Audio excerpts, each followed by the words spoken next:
Magsigang daay kog bangos karon para sa among paniudto. Butangan aning kamunggay, kabalo na mo ana kung asa na gikan kay wala man ko'y tanom.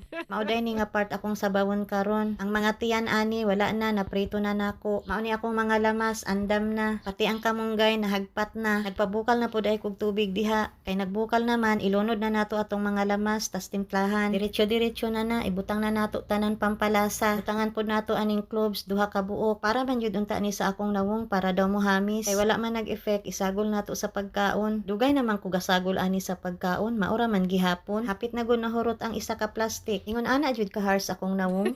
Gilunod na day nato atong bangos diha. Pabukalon lang natog maayo para manuot jud iyang lasa. Isa pa para mawala jud iyang langsa. Butangan pud ay nako nag-iba gikan gihapon na sa silingan. Gidungagan pud nako og asin kay murag tab-ang ra siya. Syempre kay lami naman siya, ilunod na nato atong kamunggay. O diba, magpasabaw ta ba?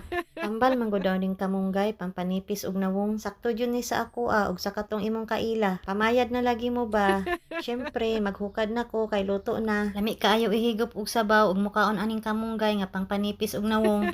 Dili man jud ko kaayo mahilig og sinabawan, pero naadyoy time no nga lami kaayo ihigop. Labi na karon kay ulan-ulan. Ulan-ulan na pod, happy na pod akong mga tanom. Nasuya na pod yarn.